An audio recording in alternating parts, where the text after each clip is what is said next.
We want to welcome y'all back to the exclusive smoke right here on Live Hip Hop Daily. We got my boy Shah. What up? What up? What up? Where am I looking at? Where's the camera? Yes, sir. Yes, sir. You know what I'm saying? One or two. You know what I'm saying? We got all angles. Everywhere. We got the angles. Yeah, you in Love there. to everyone. Okay. Because we exclusive. What Exclusive. you thought? Come know what on I'm now. saying? No, you're right. Like, this is what I was expecting. All 360 degrees. Yes, sir, in the man. Matrix. But yeah, man, tell the people a little bit about yourself, where you from, man. Yeah, my name's Shah. I'm from Toronto. For a lot of the city knows, I got here around 3 years ago. And I'm born and raised in Toronto, but Atlanta's the city that sort of, launched my career. That's what's up. Yeah, so Yeah, that's the man. beginning. Yeah, man. What you hitting up South by Southwest this year? Yep, South by is looking like a real good time. I started just not knowing what I'm getting into, a few years ago, and then last year was the first year I was doing it officially. Yeah. And then this year, it's having the time to prep for it, Right. really sort of like strategize. Right. You It's- gotta have a game plan. Yeah, having Right. a game plan for there is one of those joints where you need it. Right. So it's a lot more exciting, I guess, to wait for it to come. Right. So what's the little part of the game plan? For South by, Mm-hmm. so South by, the background is that it's what I call a zoo. Okay. Super Bowl is a zoo, NBA All-Star Games is a zoo, Right. Grammys is a zoo, right? Which is like when, the world, like I guess you say the music world or rap world, whatever, Right. it all comes to one place, right? So South by is a zoo, but it's a zoo that's for like the public. It's not just for the industry, it's for everyone. It's like fans, industry, the whole thing. So there's so much like competition to get that attention that if you just go there with like a regular plan, it's gonna be tough because there's so much else going on. Right. So in order to pop, you need to have something that's Like what sets you apart? you need to have what sets you apart. For me, what sets me apart, I guess it depends on the fan, but one thing is my story is the thing that makes people like pay attention. I don't know, like someone will be like, oh yeah, Shah, so and so and so. And then it's like, oh, it wakes up. Another way that people do it, and I haven't, like this has not been my way, but like a gimmick, right? So it's like, and it's like, I don't knock it, but like the baby, maybe 3 or 4 years ago, was in the diaper. I didn't know you were gonna bring that up. But I it remember worked. that. It Yeah, worked. it worked. It worked. And the baby's character is so solid that it's like now when you see him, you get to know him. You're like, oh, I fuck with him. So Right. who cares about that shit? Yeah, do what you need to do to get on, right? But a gimmick or like Tekashi or whatever, right? A gimmick's another way to do it. That hasn't been the way for me, but that will do you extra good at South by because it's you got to work a lot harder or just have a game plan because of the volume. Right. But then if something goes, it can really go because of that volume. So what's your story? My story Yes. is born and raised in Toronto, and it took me a while to realize music is the thing that I got to do. I think at one point, like I'm a brown boy. My parents are from India. Okay. I'm a Muslim, right? Like Right. I'm a Muslim by birth. Like I have a Muslim name. You know what I mean? Right. What I believe in now, it's I don't pay attention like that. But so, and I grew up in Toronto, which is like dope. Toronto's like like I love Toronto. Like I love my mom. But like it's the culture is like at the end of the day it's a white city, right? As dope as Toronto is, and same with New York. At the end of the day it's a white city. Atlanta's a black city, right? So there's like extra, I guess maybe warmth you could say. Yeah, or it's like it's not hating. But anyways, so I grew up in a white city, brown boy. I was always like the outsider, right? Never fit in. So, but I always got embraced by some other group that was another group of outsiders, right? So I grew up in a real Jamaican hood. So that was sort of in Toronto. So that was sort of who I came up with. And the fact that Atlanta got me going is just another repetition of that cycle that's happened throughout life.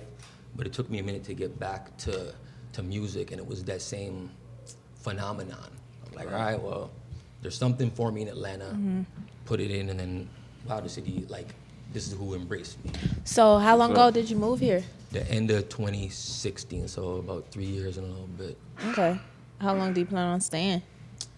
Well, I mean, now Atlanta like will always be like that will be a home now. Like that's a home now, you know.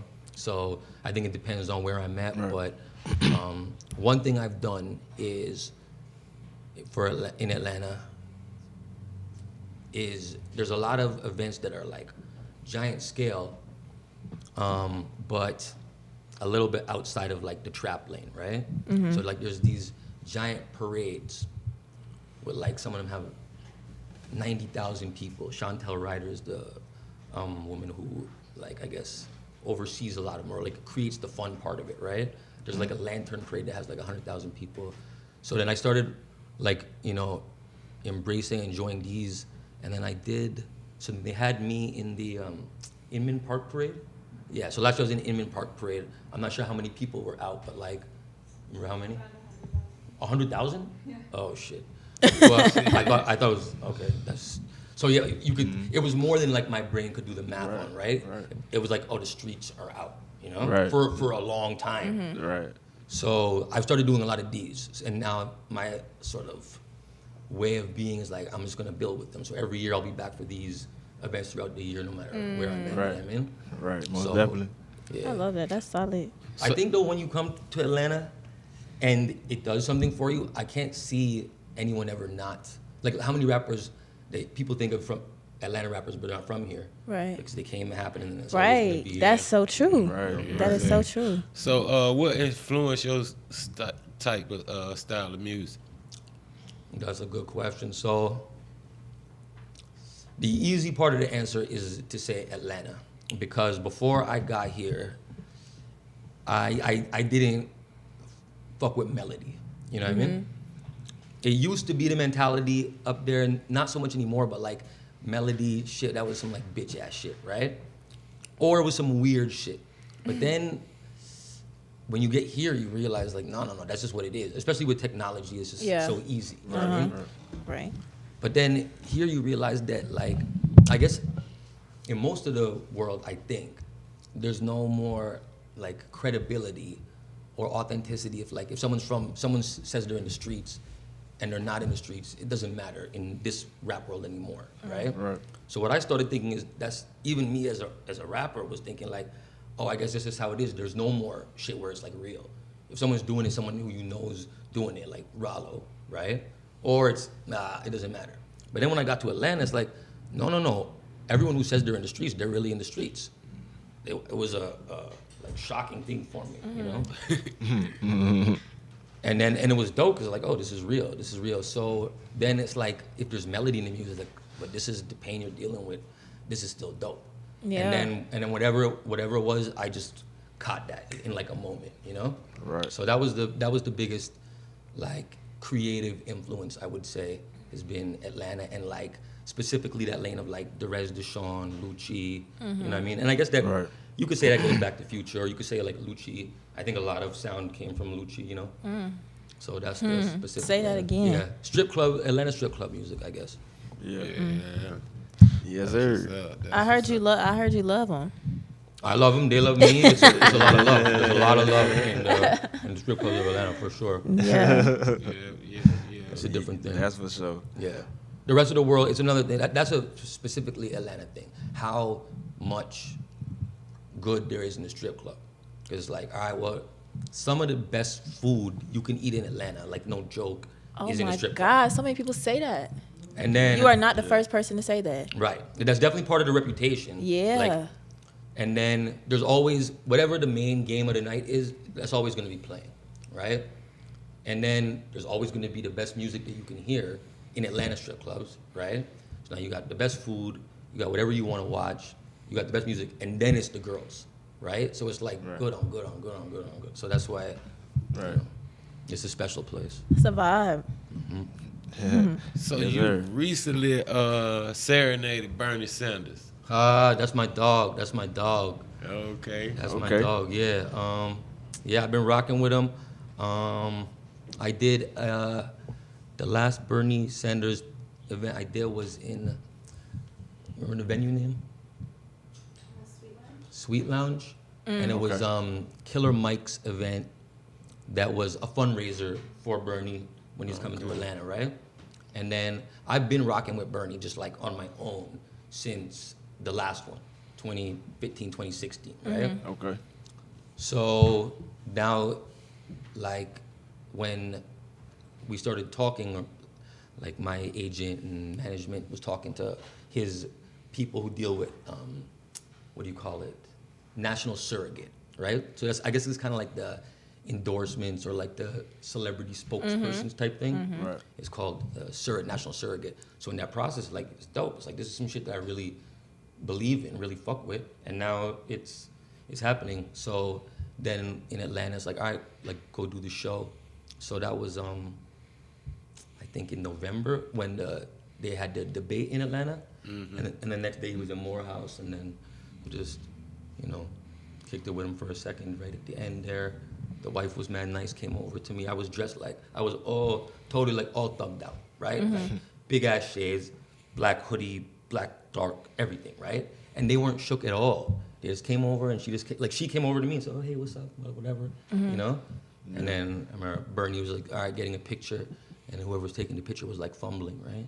So then it was this extended moment. He's like, okay, did you get it yet? Did you get it? And it's like, still struggling. Okay, did we get it? And he just keeps waiting there like he's a busy motherfucker. And he's like, Yeah.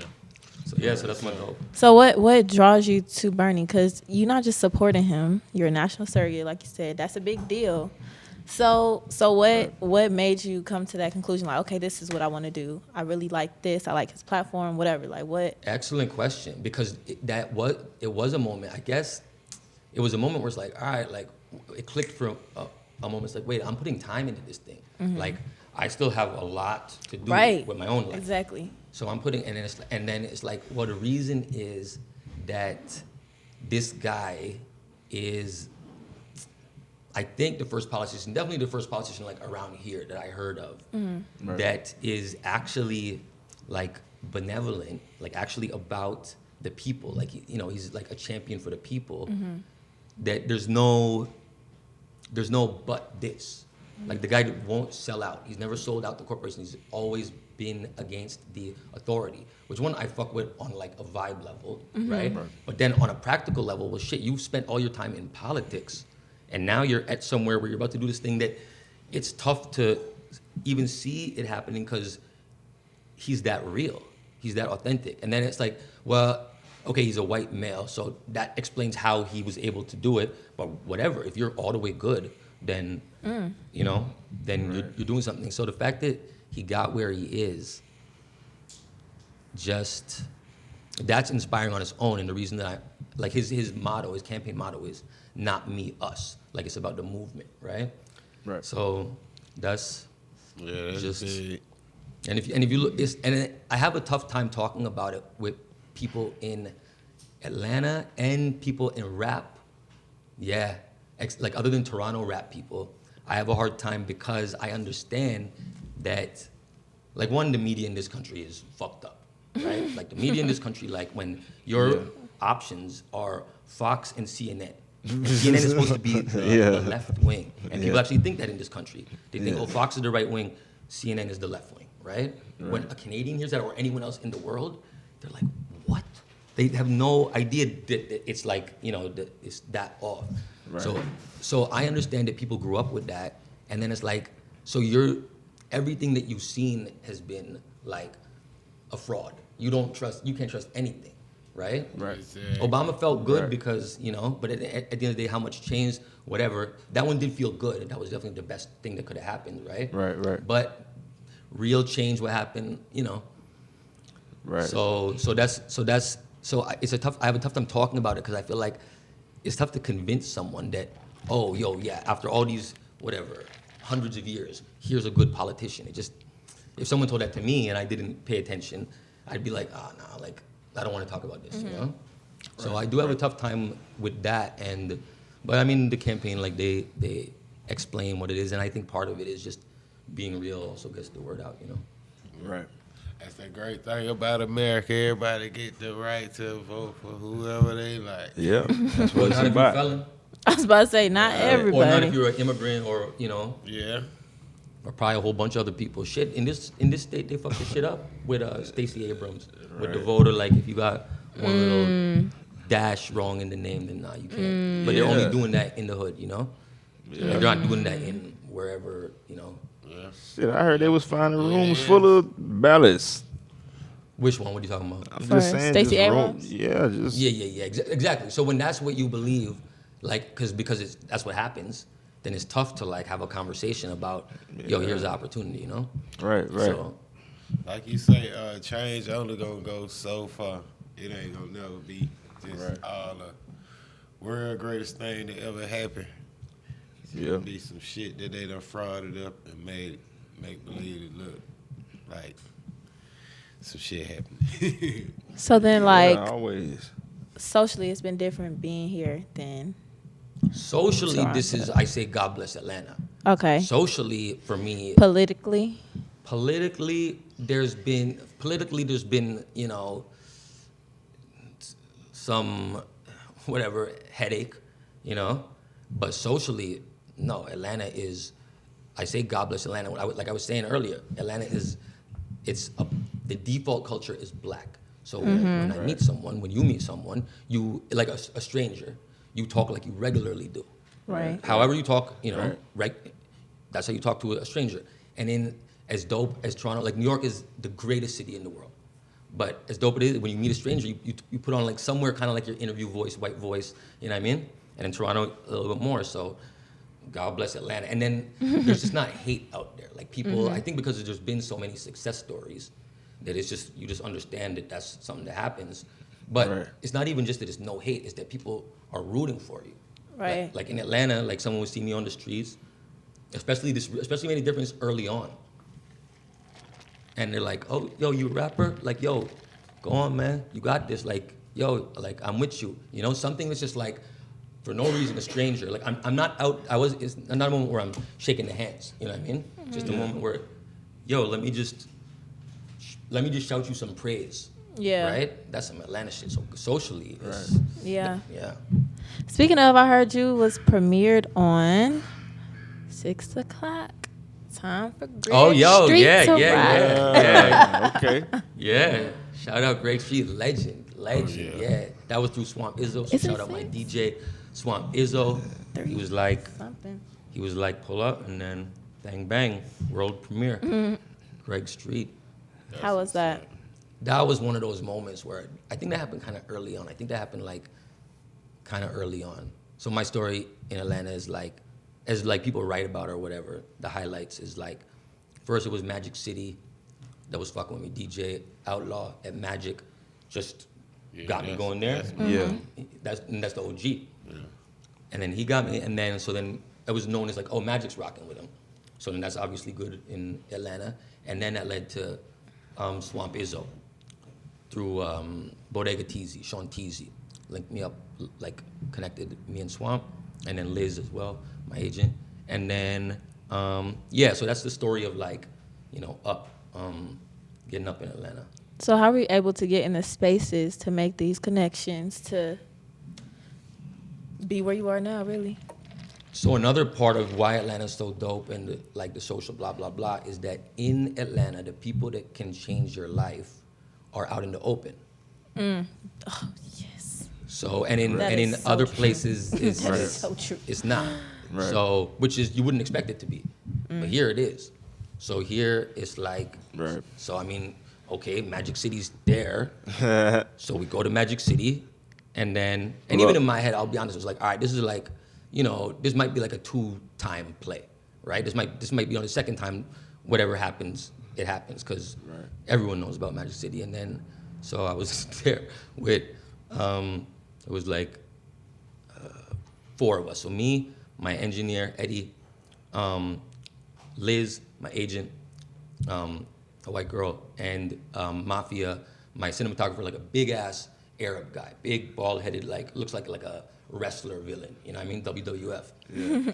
So basically the point is like we like in a normal place we would be standing out, right? Like if it was my place, if I was born and raised in Atlanta, Magic City, and this 4 people walked in, I would be like I don't want to make them feel welcome, you know? But in Atlanta, there's no fucking hate. So there's nothing like that. So sit down, whatever, and like maybe 30, 40 minutes later, I hear the record playing, you know, at Magic City. Okay. So, and it's because Liz and Borna, like the white girl and the villain, went back there, chopped it up, blah, blah, blah. It's a vibe. They stand out, you know, so it stands out a little bit. So there's like a, you know, but regardless, that's how it started. And then I guess the other thing, I used to be a lot more grateful for this blessing. I should still be, but I always found the good guys. Like people kind of in the streets would kind of make fun of it because I did always find the people who were like good guys, like not the cutthroat, not the dickheads, you know what I mean? Yeah. So Right. so that also just like nothing bad happened. No one tried to take advantage, blah blah blah, right? Right. So I guess that's what got me. I guess like that's what thing, just like putting in the work and then just being good, you know? It's Now it's you a booked formula. and busy, huh? Right. Say it again. I said now you booked and busy, huh? It's busy. It's busy. Yeah. Yeah. So but- tell us Yeah. about some of the upcoming events, festivals you performing at. Yeah, for sure. I seen some of you with Complex. Yep. Complex was, I think, the one that blew the story open. You know, Okay. like 'cause there's so many stories that are in Atlanta. We know about them, but you know, no one else. Oh yeah, I guess Atlanta people don't realize that. In Atlanta, there's so much dope shit, right? That then you know it's dope because it's the dopest shit. So you know. Right. But there's so much of it that doesn't get beyond. It doesn't go all the way, and like. And Atlanta does have the best shit, right? Toronto's got the second best, like, amount of dope shit, right? But Atlanta does have the best shit, so there's no reason that any other city shouldn't really just be listening to Atlanta shit all day. But, yeah, so I guess Atlanta people don't realize that, but Complex was the one that sort of blew it open for me. Okay. So your singer, Telemundo, Yup. that's your new buzz, right? I guess so. That was the first viral buzz. That was the first thing that, like, it went on its own. How was that? Well, how did you find out it went viral? Like, Because, so the reason it went viral, I guess, was because I got nothing to do with Dominican, like myself, right? But my engineer, producer, Eddie, is Dominican, and I rock with a lot of Dominicans, right? So, you know, you pick up language when you're hanging out with people, Yeah. right? Right. So I picked up some Spanish from them, but like, it's like gutter Dominican Spanish. So I rapped it on a track, and then at the beginning of the track, and then in the studio, there was a bunch of Dominicans that knew I was a foreigner, right? Or they knew I wasn't Dominican. right. And then, but they heard me in the booth, and then they just like lost it. So then that shit just went off. That shit went viral, and then Dominicans just then it opened up. I think because it was like a lot of people, whatever, like hate on not a lot of people sort of like judge Dominicans. And I think for them, it's like, yo, this guy came over here. Like, here's a popping Atlanta rapper who's coming and fucking with us. I think it was like touching, you know what I mean? And it's genuine too, because I genuinely rock with Dominicans. So it's sort of, it was like the right moment. Because I think viral is like a hard, like that's not even a game I try to play because I don't know. It's just, you know. Right. Yeah. I don't It's know. really hit or miss. Yeah. I don't know. I think there's another place Yeah. where a gimmick does you good, but I don't know. So Yeah, it's hit or miss, man. It is. And then you don't want to like sell yourself out trying to go viral either. You know what I'm Right. saying? yeah, that's the downside of a gimmick. Yeah. Yeah. Because then people just be like, you do anything for clout. But at the same time though, Unless you got right. the plan. You're right, but at the same time, now one thing that's changed is like attention span is short. That's what's up. That's what we got. Yeah. And one thing that's changed along with that is that your mistakes and your losses, they don't really matter. They don't need to matter. So nothing will stay with, like the baby with the diaper, right? It's like, so, but at the same time, So I'm with you in flop. that I don't do, like, that's not me, but if you got it, then, you know. Yeah, you flop, you might can bounce back. Yeah. You might can flop again, you might can bounce back. But you ain't gonna have too much more time to keep flapping. No sir. No sir. Definitely ain't gonna be right. So what is the purpose that you have with your music? Like, do you just want people to feel good when they hear it? Do you want them to dance? Are you trying to touch some hearts? Like, what is the goal of your music? Or do you just make whatever you want to make? So it's definitely part of that. Like, I think part of being an artist, like a genuine artist, is that you create, and your creativity is just driven by, I guess, just your creativity. Like, it just goes. I can't explain. It's not strategy, right? But I can say what I want. And what I want, I guess, is like what's in my heart. Like when someone says like, be the real you, or like, be yourself, you know? It's like what myself is. It's like I care about people that are down, right? For whatever reason, that's what it is. So ultimately, it's like my long term, where everything that I do, this big picture, and the shit that's like coming down the line, is shit that on a bigger scale, let's like, you know, contribute to bringing people up. So that's the ultimate thing.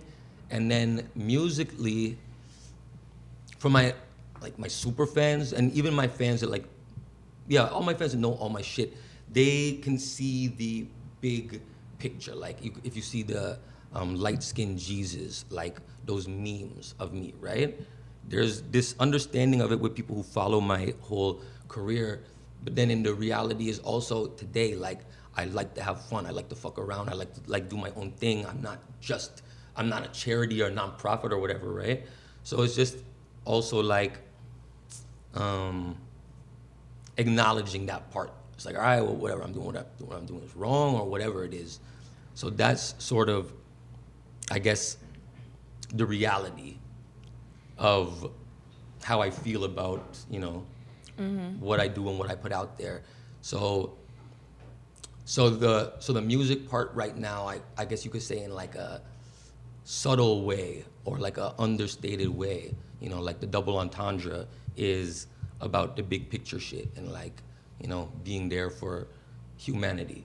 But then on the surface level is what you hear. It's, you know, it might be turn up shit, or it might be whatever it is. It's just what you hear, you know. Speaking of, what is your favorite style of music to create? My favorite style of music to create is like trap music. Why? The sounds? I guess because, that's a good question. I never thought about that. Why do I like to make? I guess because that's the thing that sounds good. Or when you start doing it sounds good, so you're like, okay, this shit sounds good. I love trap music, so I feel it.